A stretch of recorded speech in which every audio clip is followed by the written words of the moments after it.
Alright, hi everyone. Seth Sikowski back at BlazeRider21 here on YouTube. Talking a little X-Men Days of Future Past today. I tried to post a review a couple days ago of the movie, but it was too long, so now I'm going to shorten it up a little bit and just talk a little bit about it. X-Men Days of Future Past was absolutely amazing. It was everything I could have hoped for in an X-Men film in general, and honestly I put it in one of the top 5 best comic book movies of all time. This movie corrected all the mistakes from X-Men 3, which was not a good movie and not a good X-Men film if you want to talk about continuity and sticking with storylines from comics, transitioning them to film.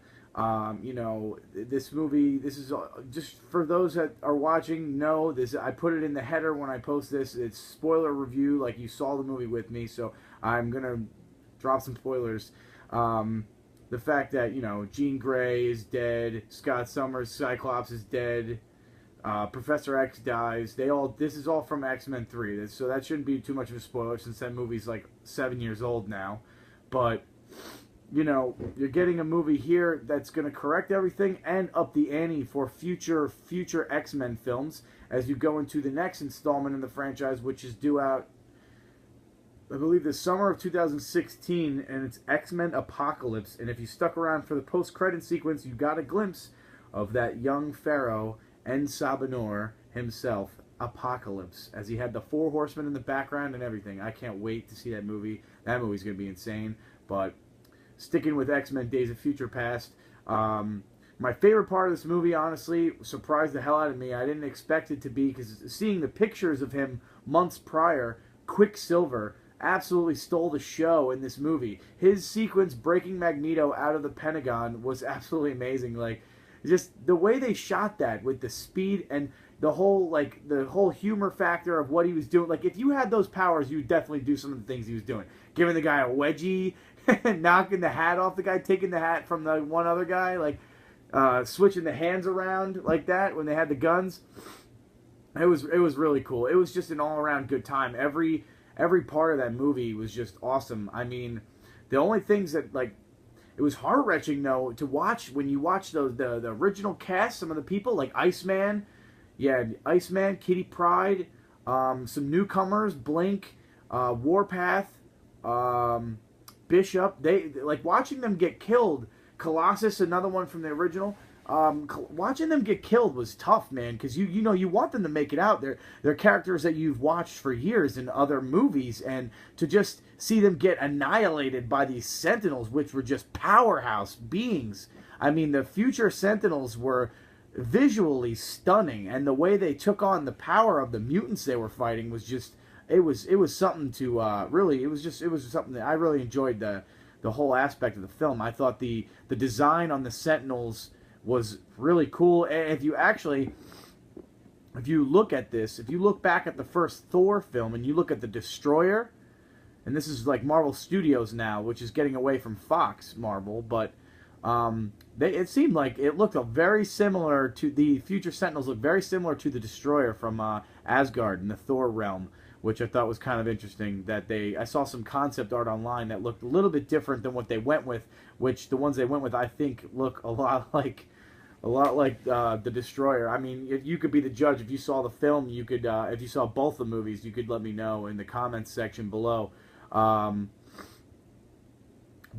I mean, overall, I like I said, this movie was awesome. I mean, they basically sent Wolverine into the past, which goes a little bit against the comic version of the movie. I believe the Kitty Pryde sends her mind back in time in the comic. I actually have never read the comic. I've read some Cliff Notes versions on Wikipedia, but that's about it. But in general, this movie was very, very good. It was intense. It was emotional. The performances from the actors were absolutely amazing. I thought James McAvoy, that was probably one of his best performances I've ever seen. Michael Fassbender, as always, nailing it out of the park. He's just a beast.